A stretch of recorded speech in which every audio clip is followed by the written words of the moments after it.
안녕하십니까.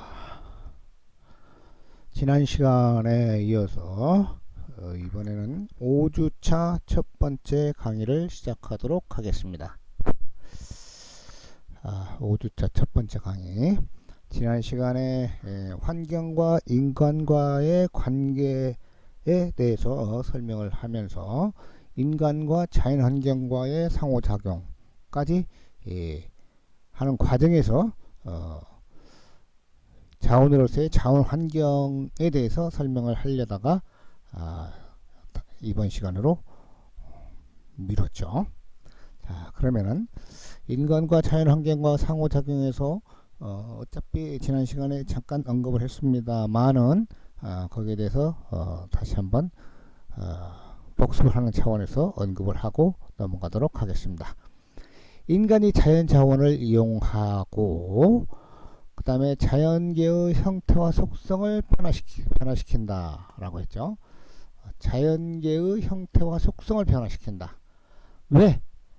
인간이 욕심을 부려가지고 인간이 살다가 풍족하게 살고 싶고 편리하게 살기 위해서 형태와 속성을 변화시킨다 이 말입니다. 이제 형태를 변화시키는 것은 즉 물리적인 변화라고 볼 수가 있겠고요. 속성을 변화시킨다는 것은 화학적인 변화를 얘기하기도 하죠. 이렇게 하다 보니까 풍족하기도 하고 편리하기도 하니까 인구가 증가하더라. 물론 이제 인구가 증가하는 이유는 꼭 풍족함과 편리함 때문에 증가하는 것만은 아니다. 풍족함과 편리함 때문만이 아니다. 인구가 증가하는 것은 물론 이제 그런 것도 있지만 종족 번식의 본능 때문에도 인구가 증가하는 경우도 있겠고요. 자, 그래서 인구가 증가해가지고 인구가 많아지다 보니까 어떻게 되냐? 인간끼리 경쟁을 하는 거죠. 경쟁. 국제적인 경쟁, 국가 간의 경쟁. 그렇잖아요. 일본과 우리나라 경쟁 많이 하죠.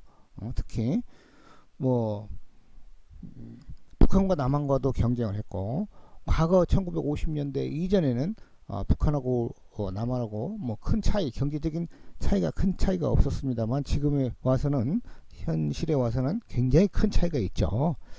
그건 바로 이제 경쟁심 때문에 생긴 경우도 생긴 상황도 있을 것이라고 생각을 합니다. 물론 이제 어느 나라 어느 국가의 위정자가 즉 가장 영향력이 큰 대통령 국가의 수반이 어떻게 정책을 입안하고 정책을 펼치냐에 따라서 그 국가의 발전 속도나 상황이 얼마든지 변화가 될 수가 있죠. 물론 국제적으로 전 세계적으로 문제가 발생했을 때 경제 상황이 바꿔질 수도 있겠지만은 그 국가 간 경쟁에서는 국가의 수반이 어떻게 정치를 하느냐에 따라서 크게 변화가 있을 수도 있죠. 자, 이렇게 그 다음에 이제 국가 간 경쟁도 있겠지만은 개인과 경쟁이 또 굉장히 심할 수도 있겠죠. 개인 간의 경쟁, 뭐 이웃과의 경쟁도 있을 것이고, 친구 간의 경쟁도 있을 것이고, 또 선후배 간의 경쟁도 있을 것이고, 또 뭐 아주 극단적인 차원에서는 뭐 형제간끼리도 경쟁이 있죠. 아마 형제간끼리도 경쟁이 있습니다. 틀림없이. 자, 그렇게 경쟁심이 증가하다 보면은 자원 이용도도 증가한다. 자원 이용도도 급증한다. 뭐 지난 시간에도 얘기했겠지만은 형제간에도 야, 형은 나하고 비슷하게 사는데 차를 한 1억짜리 샀어. 그래? 그럼 형이 샀는데 나는 못 사? 나도 뭐 한 1억 2천짜리 산다. 경쟁심 증. 그럼 내 차도 있는데도 불구하고 그렇게 비싸지 않은 놈, 큰 차를 필요로 하지 않는데도 불구하고 경쟁심 때문에 또 그 이제 구체적으로 들어가면 그것도 하나의 뭐 경쟁심인데, 소셜 포지션 때문에, 사회적인 지위 때문에 뭐 조그마한 경차는 안 타고 내가 누군데, 내가 사회적으로 어느 정도인데 내가 이런 경차를 탈 수 있겠어? 이것도 하나의 사회적인 경쟁심 때문에 그렇다고 볼 수가 있었죠. 그렇다고 본다면은 자원 이용도는 급증할 수밖에 없죠. 아파트도 마찬가지입니다. 아파트 크기도 평수가 여러 가지 종류가 있죠. 뭐 13평에서부터 뭐 50몇 평 또는 뭐 그 이상 되는 평수가 있겠죠. 이제 주변에서 자꾸 경쟁심에 의해서 아파트도 큰 놈으로 이사 가고, 그러다 보니까 자원 이용을 많이 하다 보니까 자연 환경 오염은 저절로 되더라. 자연 환경 오염이. 자연 환경 오염이 되면은 생태계 파괴가 된다. 생태계 파괴가 된다는 것은 지난 시간에 설명했듯이 생태계에는 세 가지 크게 주요 인자가 있다고 했죠. 생산자, 소비자, 분해자. 물론 이제 생명체와 비생명체가 있어야 생명체에서는 아까 얘기한 세 가지 주요 인자가 있고 비생명체가 있어야만이 생명체가 살아갈 수 있죠. 미안합니다. 그렇게 되면 이제 생태계가 파괴되고, 생태계가 파괴되면 인간도 살아가기가 힘들기 때문에 인구 증가에 제한이 될 수밖에 없다. 그래서 연령의 불균형, 특히 우리나라 같은 경우 지금 연령의 불균형이 초래되고 있죠. 왜? 지금 우리나라 같은 경우는 생태계가 파괴돼 가지고 인구 증가 제한이 되는 것이 아니라 사회적인 문제 때문에, 특히 우리나라 같은 경우는 교육적인 문제 때문에, 교육적인 문제, 그것이 뭐냐, 자녀들의 교육에 들어가는 비용이 어마어마하게 크기 때문에 거기에 대한 부담감 때문에 아기를 많이 안 낳으려고 하죠. 그래서 그 자녀 수를 늘리기 위해서 국가적인 차원에서 정책을 많이 세우지만 그래도 근본적인 해결이 되지 않기 때문에 자녀 출산을 젊은 신혼 부부들이 자녀 출산을 굉장히 미루기도 하고 또는 제한하기도 하고 그렇죠. 그건 이제 일반적인 지구 생태계가 아니라 우리나라 사회 생태계, 사회적인 생태계, 사회가 돌아가는 그 생태계가 제대로 맞물려서 잘 돌아가야 되는데 그렇지 못하기 때문에 이런 인구의 증가에 제한이 되고 있는 현실입니다. 자, 그렇다면은 자연자원이 어떤 형태로서의 존재하는가에 대해서 한번 보기로 하시죠. 자원으로서 자연환경, 자연자원. 이 자연환경은 이 세 가지로 구분이 되는데, 자원으로서 자연환경이 첫 번째는 비재생자원이 있고, 두 번째는 유동자원, 세 번째는 재생자원이 있다. 그러면 지금까지 불과 몇십 년 전까지만 해도 비재생자원을 우리가 주로 많이 이용을 합니다. 비재생자원. 비재생자원은 지하 광물 자원이 비재생자원이다. 재생 능력이 없다는 거죠. 총량이 한정되어 있어 인간의 소모에 의해서 감소가 되면은 다시 재생이 불가능하다. 물론 이제 재생이 될 수도 있을랑가는 모르겠습니다. 수억 년이 지난 뒤에는 수억 년이 지난 뒤에는 재생이 될 가능성도 없지 않아 있을 수도 있겠습니다만, 지금 현실 사는 인간 세계에 있어서 재생이 어렵다는 거죠. 한번 사용을 하면은요. 이것이 바로 특히 이제 지하 자원이 주로 이제 비재생 자원이다. 그래도 하여튼 상당히 지금까지는 지구가 버티고 있는데 지하 자원이 상당히 많은 것을 느낄 수가 있죠. 수십 년 동안, 수백 년 동안 지하 자원을 이렇게 파서 이용을 하고 있지만 지금도 아직도 완전히 없어진 것은 아니죠. 지역적으로 없어진 데는 이제 폐쇄되고 또 개발을 해가지고 어디에서 찾아내고, 그래서 이제 광구라고 하죠. 광구. 지하자원. 이것이 이제 비재생 자원이고요. 유동자원은 자연적으로 이동하는 속성을 지닌 자원이 유동자원이다.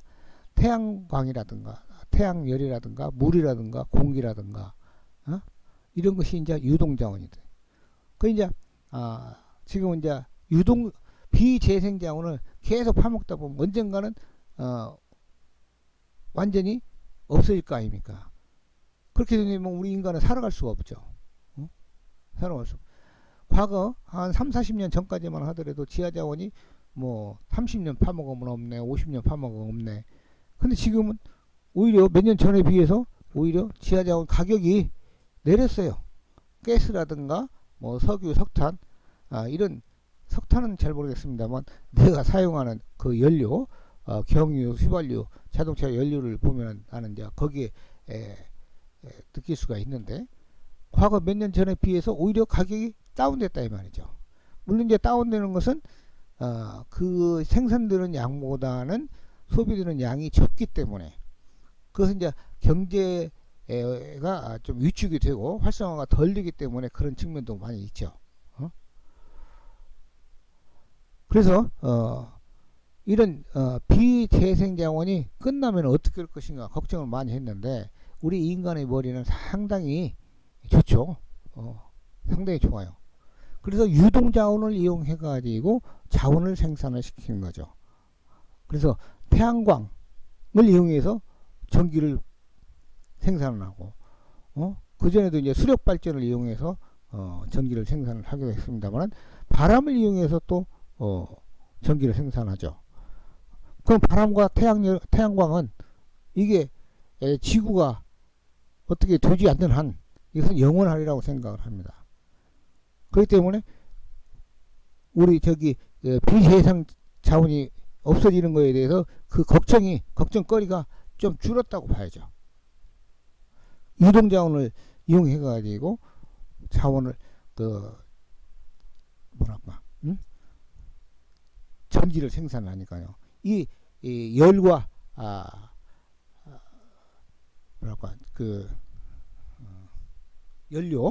연료를 생산하니까요. 그전에는 이제 비재생 자원으로만 연료를 이용을 했는데 연료로서 이용을 했는데 유동 자원으로서 지금은 또 많이 연료를 생산할 수가 있는 거죠. 특히 이제 전기 가지면 다 할 수 있잖아요.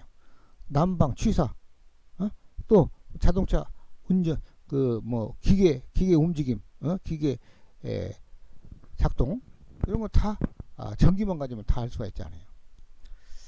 그 다음에 대부분 이제 비재생 자원을 사용해서 우리가 지금까지 살아오고 있는데 지구상의 인간들이 재생 자원도 있습니다. 재생 자원. 근데 그 재생 자원은 있기는 있으되 그 효율이 상당히 떨어지는 거죠. 자연적인 생장과 재생산하는 생물 유기체가 재생자원이고 그 다음에 발효 또는 부패에 의해서 생기는 가스 이런 거 이제 재생자원이라고 볼 수가 있는데 이것은 생산량이 극히 한정되어 있고 그 생산하는 데 들어가는 비용이 상당히 크기 때문에 재생자원으로서 이용하는 데는 효율이 굉장히 떨어진다는 거 알 수가 있습니다. 그래서 재생자원 이용하는 데는 한계가 있다고 볼 수가 있죠. 그래서 이와 같이 자연환경에서 자원은 세 가지로 분류가 되는데 우리가 지금은 비재생자원을 지금 현재도 많이 쓰고 있습니다만은 특히 이제 자동차 같은 경우에 연료를 이제 비재생 자원으로 많이 쓰고 있는데 앞으로 가면 갈수록 이제 유동 자원 또는 재생 자원을 이용을 많이 할 것으로 생각을 합니다. 근데 비재생 자원은 이것이 연료로서 이용이 되면은 공기를 오염시키죠. 환경을 오염시켜. 근데 유동 자원이나 재생 자원은 환경 오염이 비재생 자원에 비해서 훨씬 적은 것이 장점이라고 볼 수가 있습니다. 자, 다음에는 인간과 자연환경과 상호작용을 여기까지 하고요. 다음 페이지 인간과 인공환경과의 상호작용을 봅시다. 인간과 인공환경과의 상호작용. 자연환경과의 상호작용에서도 언급했습니다만 인간이 인공물을 창출한다 이 말이에요. 인공물. 앞에서도 얘기했지만 편리와 환경 조성, 풍족함, 이런 것들을 위해서 인공물을 창출하죠. 그러면 편리하기 때문에 인구의 증가가 되고 또 인구가 집중화되고 또 경쟁심이 유발되고 그 경쟁심이 유발되면 환경오염이 되고 자연기후 불균형이 초래된다. 이 인간과 자연환경과 상호작용에서도 마찬가지로 거의 비슷한 현상을 나타낸다고 볼 수가 있죠. 그래서 경쟁심 유발, 이 경쟁심은 인구가 집중화되면 더 경쟁심은 더 커진다 이 말이죠. 그래서 서울 경기 쪽에 인구가 굉장히 많죠. 거기에서 살던 사람이 시골에 오면은 굉장히 느슨해진다 그래. 시골 사람들 보고 상당히 느슨하다고, 게으르다고, 또 경쟁심이 없다고 그렇게 얘기하는 것을 가끔씩 듣기도 합니다. 그 경쟁심 때문에 우리 지구가 오염이 되고 있다는 것을 알기는 알면서도, 인간들이 알기는 알면서도 우선 국가 간 경쟁에서 이기기 위해서 계속적으로 환경 오염을 시키고 있는 형편이죠. 자, 그러면은 인간과 사회 환경과의 상호작용은 어떤가 한번 볼까요? 인간과 사회 환경과 상호작용. 인구가 증가한다. 인구가 증가하면은 사람이 혼자 살면은, 혼자 있으면은 인문 환경, 사회 환경이 생길 필요가 없죠. 생길 수가 없죠. 특히 이제 사회 환경이 생길 필요가 없죠. 근데 둘 이상이 있으면 그때부터는 사회 환경이 생겨야 됩니다. 사회 환경이 생기는 겁니다. 어떤 사회 환경이냐? 두 사람이 있더라 해도 질서와 능률이 있어야 된다. 질서가 있어야 된다. 특히 질서. 어떤 질서? 서로 지켜야 할 사항들이 있기 때문에 규범이 생기는 거죠. 규범. 질서와 능률의 향상이 필요하다. 인구가 증가하면. 질서가 없어 봐요. 만약에 자동차 타는데 자동차로 운전하는데, 자동차는 우리나라 같은 경우는 오른쪽으로 달리죠. 오른쪽으로. 왼쪽으로 달리는 나라도 있어요. 뭐 영국, 호주, 뉴질랜드, 일본 이런 나라들은 왼쪽으로 달립니다. 자동차가. 근데 그 나름대로 그 나라에서는 자동차는 왼쪽으로 달린다. 우리나라 왼쪽으로 달리는 나라보다는 오른쪽으로 달리는 나라가 많죠. 우리나라 같은 경우는 오른쪽으로 달린다. 근데 이것이 어떤 규율이 없고 질서가 없다면 맨날 교통사고 날 수밖에 없죠. 그래서 이런 질서와 능률의 향상이 필요하다.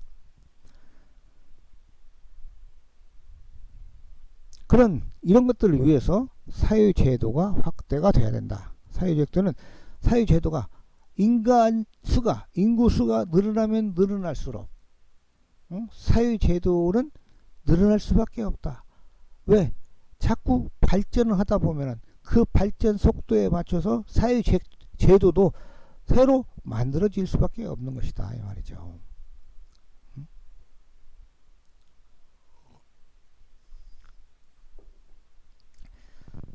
인터넷을 이용하는 데 있어서 어떤 규범이 있고, 또 핸드폰을 이용하는 데도 어떤 규범이 있고, 근데 그 규범을 벗어나 버리면 이건 범죄죠. 예를 들면 보이스피싱 같은 경우, 이건 하지 말아야 되는 것인데 범죄를 일으키기 위해서 한다 이 말이죠. 근데 그 범죄에 관련된 또 법을 규정을 해야만이 그 범죄자를 처벌할 수가 있는 거죠. 그게 바로 사회제도의 확대라고 볼 수도 있죠. 사회제도가 확대가 되면 제도의 필요성, 아까 방금 전에 제도의 필요성까지 같이 얘기를 했죠. 그 다음에 세분화된다. 세분화. 사회가 복잡화되고 또 발전하다 보면은 여러 가지 세분화가 될 수밖에 없다. 그러면 법도 규범도 세분화 시켜야지. 그렇지 않으면 어떤 범죄를 저지르는데 그 범죄에 대한 규범이 없고 제도가 없다면 그 범죄에 대해서 벌을 처할 수가 없다 이 말이죠. 그래서 가끔씩 누가 어떤 사람이 범죄를 저질렀는데 생전 보도 듣도 못던 범죄를 저지르는 거야. 근데 일반적으로 이게 그 정서적으로 범죄라고 생각하지만 그 적용할 수 있는 법규가 없기 때문에 법 적용을 할 수가 없어서 벌을 주지 못하는 경우도 있다고 합니다. 이와 같이 제도의 필요성이 있고 또 인구가 늘어나다 보면 세분화하고 또 전문화될 필요가 있다. 여러분들 그 핸드폰 뭐 범죄를 저지르면 핸드폰을 버리고 핸드폰에 있는 기록을 지우고 그러죠. 근데 지워진 기록까지도 뭐 다시 복구시키는 그런 능력을 가지고 있다는 거. 그게 전문화죠. 일반적인 사람들은 핸드폰에서 지워진 어떤 그 기록물을 다시 복구시킬 수 있는 능력이 없어요. 근데 거기에 전문화된 사람은 뭐 그거 뭐라고 해요? 포렌식? 포렌식으로 기록물 지워진 기록물을 복구시킨다고 그렇게 얘기를 하죠. 이와 같이 전문적인 지식을 가진 사람이 있다 이 말이죠. 아마 여러분들도 나이 드신 분 지금 뭐 얼굴을 몰라서 어떤 분이 나이 드시고 어떤 분이 젊으신지는 잘 모르겠습니다만은 나이 드신 분들은 컴퓨터 잘 못 하시죠. 물론 이제 개 중에는 잘 할 수도 있겠지만 보편적으로 봤을 때 컴퓨터나 핸드폰 사용 방법 이런 것들은 나이 드신 분들보다 젊은 애들이 훨씬 잘 알죠. 젊은 사람들이. 그거 이제 옛날 사람들은 나이 드신 분들은 많이 안 배웠기 때문에 그 컴퓨터 사용이나 핸드폰 사용에 대해서 그리고 배운다고 손 치더라도 빨리빨리 습득이 안 되죠. 그 다음에 구제도와 신제도의 혼재. 옛날 제도와 신제도, 새로운 제도가 같이 존재한다. 그럼 어떤 제도에 맞춰서 적용을 할 것인가? 근데 제도가 없어져도 이게 유명무실화 된다고죠? 유명무실화 됐는데도 그것을 삭제하지 않는 경우도 있어요. 비근은 예로 지금 교육 공무원법에 교육공무원법인가? 하여튼 그 단과대학 학장 선거도 총장이 임명하게 돼 있어요. 법상으로는. 그러나 실질적으로는 지금 우리 학교 같은 경우는 직접 선거를 하고 있습니다.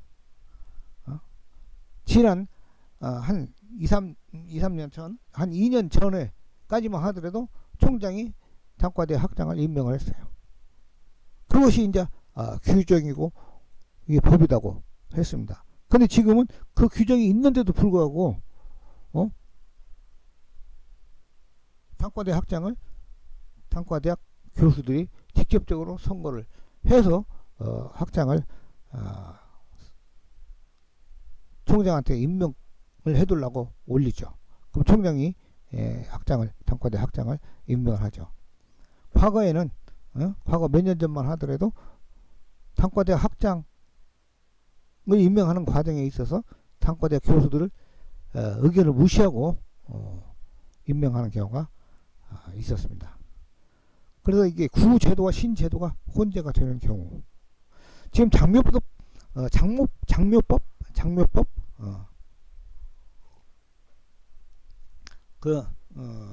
사람이 죽으면은 산에다가 묘지를 쓰죠.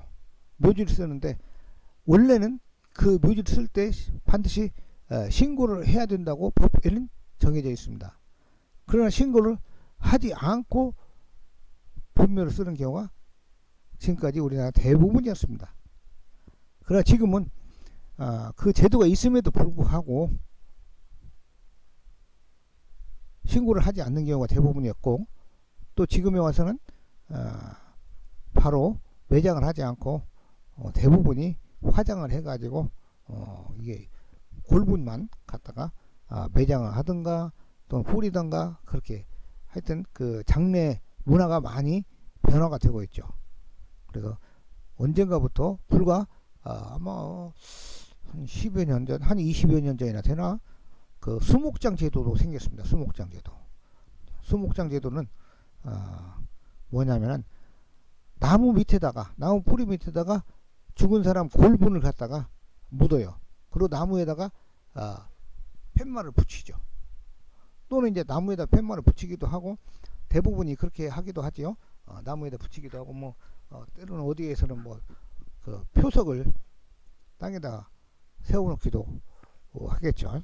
이것이 바로 수목장 제도인데, 여하튼 구제도와 신제도가 혼재하기 때문에 때로는 마찰과 갈등이 생길 때도 있다. 마찰과 갈등이. 왜? 어떤 사람은 구제도에 맞춰서 행동을 하려고 하고 어떤 사람은 신제도에 맞춰서 행동을 하다 보면은 이게 서로 혼란이 되고 갈등이 생길 수가 있겠죠. 뭐 대면 수업을 할 경우 같은 경우는 예를 들어서 설명을 할 수도 있겠는데, 아까 방금 전에 뭐 학장 선거에서도 어떤 사람은 학장 선거 그냥 총장 임명해라, 어떤 사람은 이건 직접 선거해야 된다, 이런 과정에서 갈등이 생길 수도 있겠죠. 그 다음에 인간 집단의 욕구와 전통에 의해서 사회 환경이 제약을 받기도 한다. 인간 집단의 욕구 또는 전통에 의해서 사회 환경이 제약을 받기도 한다.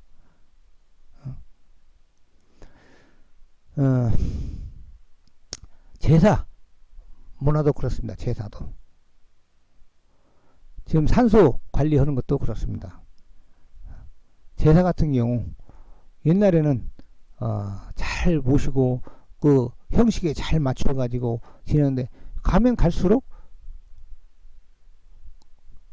사회가 복잡하고 살아가는데 바쁘기 때문에 그 옛날 전통을 무시하고 간소화시키는 경우가 왕왕 있습니다. 그러나 집안마다 그 전통을 극구 지키려고 하는 경우에는 사회 환경의 제약을 받는다고 볼 수 있죠. 과거에 우리 집도 그런 상황이 있었습니다만, 우리 아버지 같은 경우는 밤 11시에 이제 제사를 처음 시작하죠. 그럼 끝나고 나면 새벽 2시, 3시가 된다. 그럼 그 다음날 나 같은 경우는 출근을 해야 되는데 2시, 3시까지 잠 못 자고 제사 모시고 다음날 출근을 하면 이 생활이 안 되잖아요. 근데 우리 아버지는 그 시간에 전통적으로 제사를 모셔야 된다고 하니까, 그러다 보니까 이제 갈등이 생기겠죠. 아버지하고 나하고도. 그 이제 시대가 흐름에 따라서 나이 드신 분들이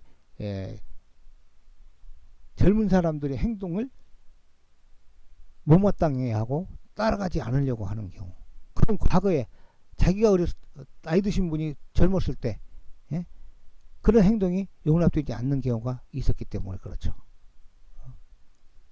그렇기 때문에 사회 환경이 때로는 제약을 받기도 하고 또 불편을 끼치기도 하고 또 갈등을 일으키기도 하고 마찰과 갈등이죠.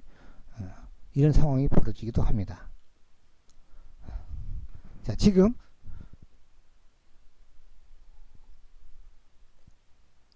과거에 비해서 다문화 가족들이 많이 생겼잖아요.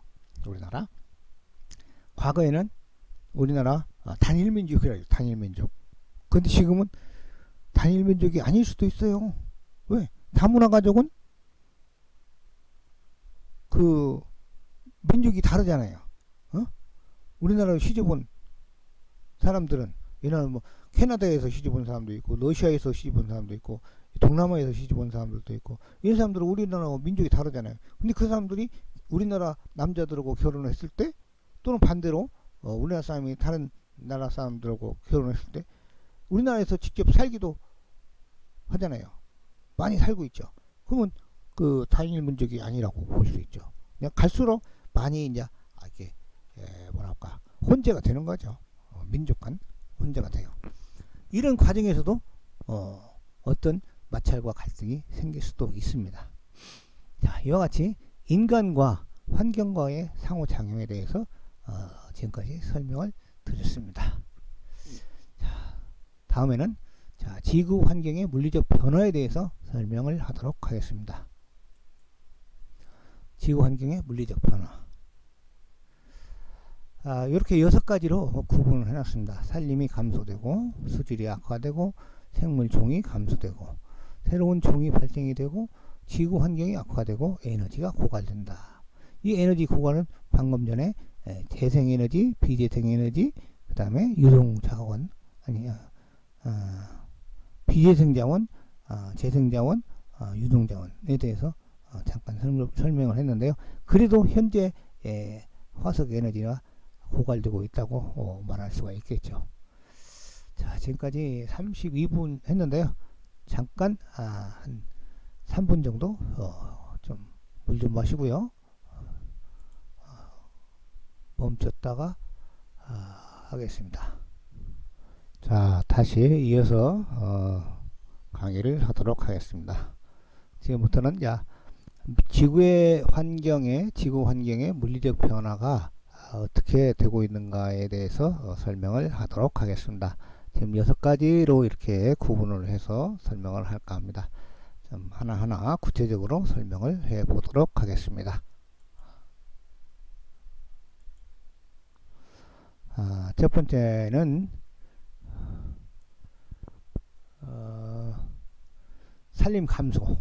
전 세계적으로 산림이 엄청나게 많이 감소가 되고 있습니다. 산림 부분에서 개발도상국의 열대림이 연간 약 1100만 헥타르 정도가 감소하고, 여기서 개발도상국은 후진국을 얘기를 하는 것입니다. 후진국. 후진국이라는 말이 조금 기분이 좀 상할 수가 있어서 이름을 다시 개발도상국이라고 명명을 하였습니다. 우리나라 같은 경우는 이제 현재는 전 세계적으로 봤을 때 개발도상국은 벗어났지 않았나. 1인당 국민소득이 연간 1인당 국민소득이 3만 달러가 넘었으면은 개발도상국이라고 하기는 조금 그렇습니다.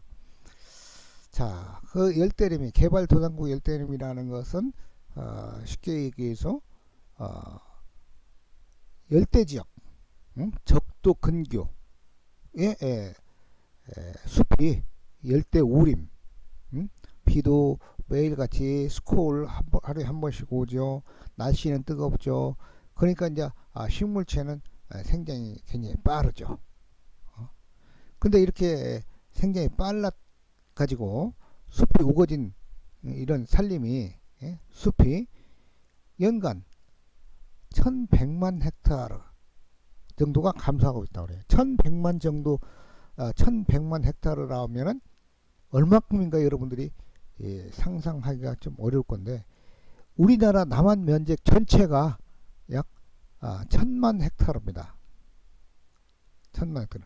이게 1100만이니까 우리나라 남한 면적보다도 더 큰 면적의 산림이 감소하고 있다는 거죠.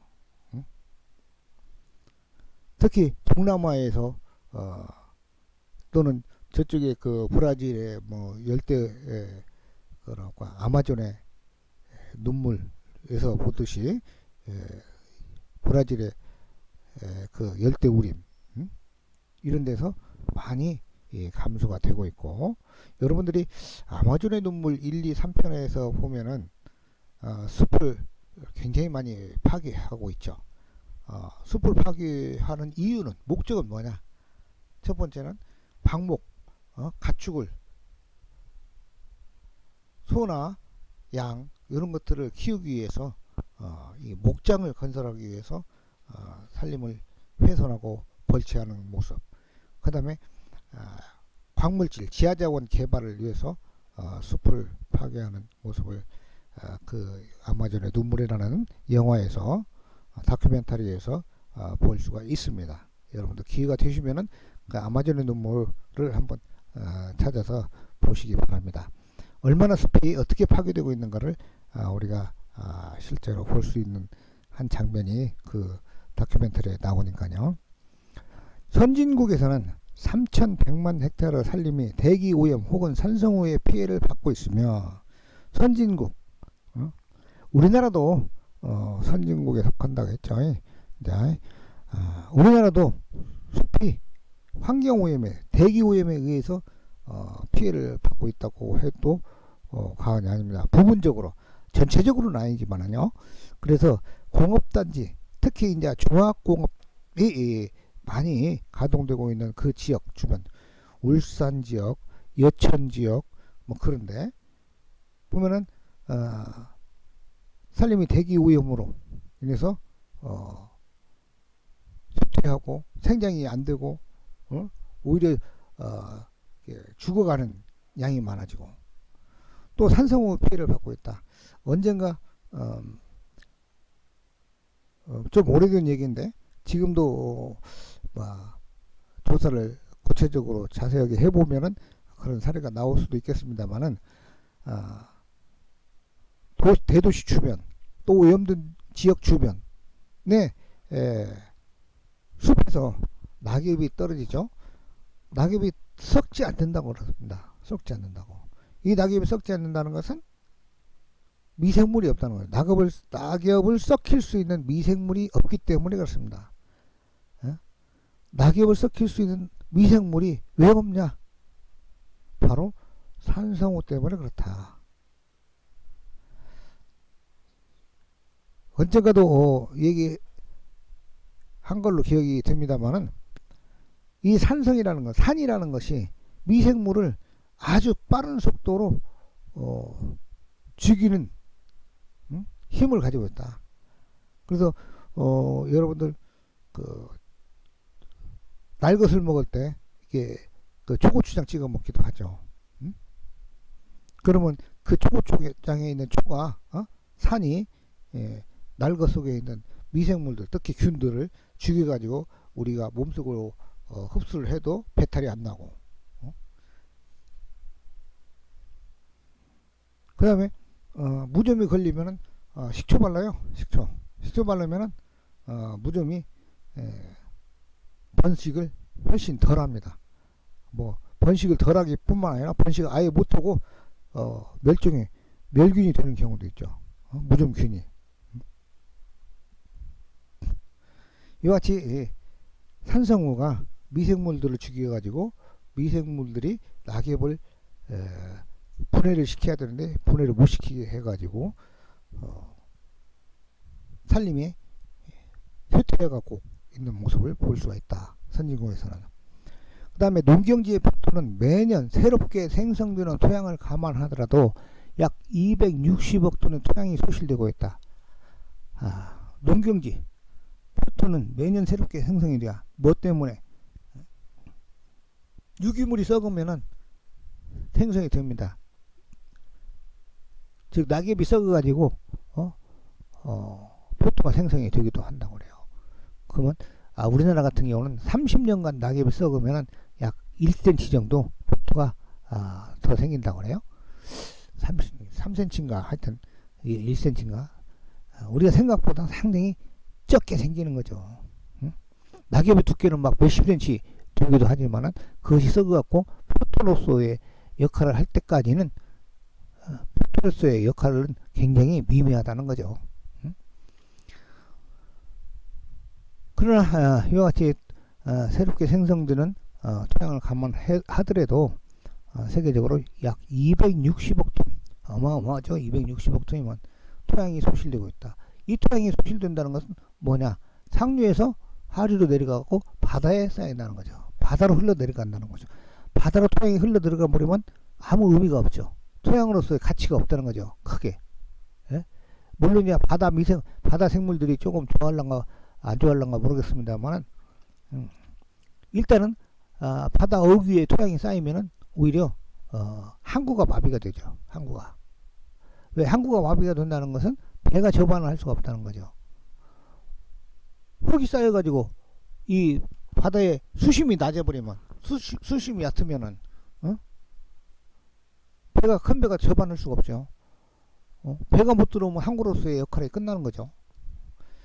그리고 수심이 얕아지면은 수심이 깊으면 큰 배가 오지만 수심이 얕아지면 큰 배가 접안할 수가 없다는 거죠. 그럼 큰 배가 와야 항구가 활성화가 되는데 작은 배가 들어오는 것보다는 큰 배가 들어와야 항구가 활성화가 된다는 거죠. 왜냐하면 큰 배가 들어온다는 것은 그만큼 싣고 들어오는 양이 많기 때문에 뭐 화물이든지 사람이든지 양이 많기 때문에 활성화가 된다는 거죠. 항구가. 뭐 우리 그 비근한 예로 군사랑이 있죠. 군사랑. 과거 1930년대 이전에 1940년대 이전까지만 하더라도 일제시대 때만 하더라도 오히려 목포항보다 군사랑이 더 컸다고 그래요. 그런데 지금은 군사랑이 굉장히 위축되어 있죠. 물론 이제 산업발전에 의해서 거기 물동량도 적어서 그럴 수도 있겠지만 토사가 상류지역에서 소실된 토사가 바다에 쌓여가지고 수심을 얕게 만들어가지고 수심이 얕아지니까 큰 배가 접안을 못한다. 큰 배가 접안을 못하니까 항구가 활성화가 안 된다. 그런 상황이 벌어진다 이 말입니다. 이와 같은 토지의 부적절한 관리로 매년 약 600만 헥타르의 사막이 생겨나고 있다. 매년 약 600만 헥타르. 야, 이게 어마어마하죠. 우리나라는 이 사막이라고 하면 우리나라 사막이 있습니까? 우리나라에? 없죠. 물론 땅덩어리도 적기 때문에 그렇다고 하겠지만은 600만 헥타르 얼마인가 감이 잡힙니까? 우리나라 전체 산림 면적이 약 640만 헥타르, 637만 헥타르입니다. 그러면 우리나라 전체 산림 면적과 거의 맞먹는 면적이 매년 사막으로 변화가 되고 있다는 거죠. 이 사막이 되면은 뭐 쓸모가 있습니까? 별로 쓸모 있는 땅이 못 된다. 일단 토지라는 것은 땅이라는 것은 식물체가 잘 자랄 수 있는 땅이어야만이 쓸모가 있다고 볼 수가 있죠. 특히 작물을 재배해 가지고 우리 인간이 그 작물을 많이 이용할 수 있도록 해야만이 그 토지로서의 가치가 높다고 보는데 그렇지 바닷속으로 가서 가라앉아 버리면 그렇지 못하죠. 오히려 역효과를 낼 수가 있죠. 아까 항구가 마비된다는 그와 같이 역효과를 나타내는 현상을 보일 수가 있다 이 말이죠. 이와 같이 매년 국제적으로 전 세계적으로 지구상의 산림이 엄청나게 많은 양이 감소가 되고 있다. 물론 이제 산림이 감소가 되기도 하지만 늘어나는 경우도 조금씩은 있습니다. 뭐 비근한 예로 우리나라 같은 경우에 옛날에는 산이 아니었던 경작지였던 곳이 지금은 산과 같이 물론 이제 지목이 산으로 되지 않은 경우도 있겠습니다만은 옛날에는 경작할 수 없기 때문에 산같이 보입니다. 산같이 되는 것이죠. 산같이 그 경작지가 나무가 들어서고 하여튼 식생이 도입이 되니까 이입이 되니까 산으로 변하죠. 산과 같이 변화가 되는 거죠. 그렇게 해서 이제 늘어나는 경우도 있고 또 이제 그 몽골 같은 경우에는 뭐 몽골 외에도 다른 나라도 마찬가지고 숲이 없던 곳에 나무를 식재해 가지고 숲을 조성하면 그것도 하나의 산림 면적이 늘어난다고 볼 수가 있겠죠. 우리나라 지금 국제적으로 해외 조림을 많이 하고 있죠. 우리나라는 자원이 땅이 면적이 나무를 식재해 가지고 키워야 할 그 면적이 땅의 면적이 그렇게 크지 않기 때문에 외국에다가 조림 나무를 심어 가지고 그 나무가 성장이 되면 적당한 벌채 시기라든가 또는 그놈을 가지고 산림의 공익적 평가를 받아 가지고 그것을 경제적인 가치로 산출해 가지고 그것을 이용할 수 있다든가 이런 차원에서 해의 조림을 많이 하고 있죠. 자, 이렇게 해서 국제적으로 산림이 감소되고 있다는 것을 여러분들이 아셨으면 좋겠다는 생각이 들고요. 그 다음에 다음 두 번째로는 수질이 악화되고 있다. 수질. 공업화된 북반구에서는 많은 호수가 생물학적으로 이미 사멸되었으며, 공업화된 북반구는 어디입니까? 유럽 쪽? 그쪽이 북반구. 남반구에 비해서 북반구가 많이 공업화되어 있죠. 뭐 유럽뿐만 아니라 아시아권에서도 지금에 와서는 우리나라도 그렇고 일본도 그렇고 중국도 많이 이제 공업화되고 있죠. 공업화된 북반구에서는 많은 호수가 생물학적으로 이미 사멸되었으며, 수자원의 수요가 공급을 초과함에 따라서 아프리카, 중국, 인도 등 여러 곳에서 지하 수면이 낮아지고 토양 내 염분 증대 등 수질 악화도 심각해지고 있다. 이것은 뭐 아프리카, 중국, 인도뿐만 아니라 우리나라도 마찬가지입니다. 우리나라도 지하 수면이 낮아진다는 것은 지하 수위가 낮아진다는 건 점차 땅속 깊이, 옛날에는 예를 들자면 30cm만 파면 물이 나왔는데 지금은 뭐 50cm 파야 물이 나온다든가, 이와 같이 지하 수면이 낮아지고 있다는 거죠. 수질 악화는 물론이고 이것이 전 세계적인 추세라 이 말입니다. 공업되지 않았을 때 우리나라 같은 경우 1960년대 이전에는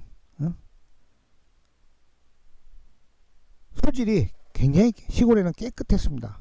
지금도 수질이 깨끗하게는 보입니다만은 그 수질 물속에는 우리가 눈에 보이지 않는 화학적인 물질, 화학물질, 우리가 인간이 쓰고 버린 화학물질이 있습니다. 근데 우리 눈에는 보이지 않기 때문에 우리가 깨끗하다고 생각을 하는데, 과거 60년대 이전의 깨끗한 물하고 현재의 깨끗한 물하고는 차원이 다르다 이 말이죠. 60년대 이전에는 화학제품 쓰지 않았어요. 별로 가정에서. 머리 감을 때도 그냥 비누로 감고 그냥 물로 씻기만 하기도 하고, 샤워도 별로 하지도 않고. 근데 지금은 세탁도 마찬가지로 손빨래가 대부분이고, 비누로 조금 비누칠하기도 하지만은, 그래서 빨래가 깨끗하지는 못하지만 60년대 이전에는 깨끗하지는 못하지만 환경오염은 그렇게 많이 안 시켰다. 지금과 같이. 그러나 지금은 세탁을 하면은 세제 썼잖아요. 세탁 세제. 그거 엄청나게 독합니다. 미생물이 흡수하면은 뭐 사람도 많이 흡수하면 죽겠지만은, 미생물 같은 경우는 조금만 흡수해도, 물에 녹아있는 화학물질을 흡수해도 살아가기가 힘들 정도로 독하다 이 말이죠. 뭐 여러분들이 매일같이 머리 감는데 필요한 샴푸, 린스, 바디워셔,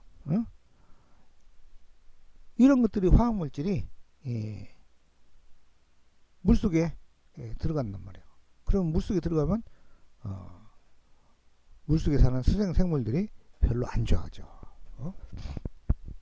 비관한 예로 우리 어렸을 때 60년대 뭐 50년대, 내가 50년대는 안 살았지만은 뭐 50년대 말에 태어났지만은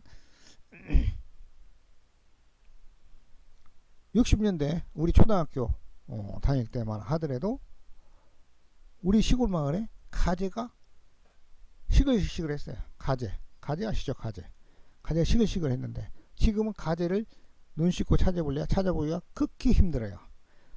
어쩌다 한 마리씩 보이기는 합니다만은, 우리 고향 마을에 가면은요. 근데 그때 60년대에 그 개천 물하고 지금의 물하고 겉으로 보기에는 비슷하게 깨끗합니다. 근데 60년대 이전에는 화학물질이 함유되어 있지 않았다는 거죠.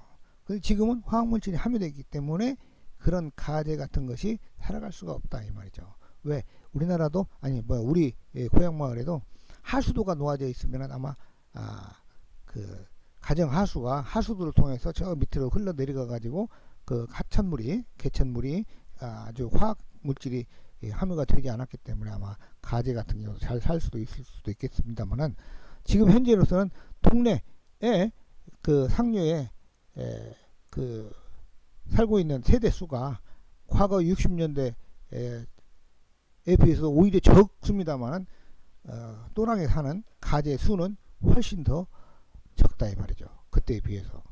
그건 바로 물속에 화학 물질이 배출되기 때문에 물이 독성을 가지고 있기 때문에 가재가 살 수가 없다 이 말이죠. 앞으로 이제 하수도가 놓아지기를 기대하고 하수도가 놓아지면 다시 가재들이 많이 번식이 되지 않을까 그런 기대를 해봅니다. 자, 여기까지 해서 약 50분 정도 강의를 했습니다. 5주차 첫 번째 강의를 여기까지 해서 마치기로 하고 다음 시간에 또 이어서 생물종 감소에 대해서 부터 시작하도록 하겠습니다. 여러분들 수고하셨습니다.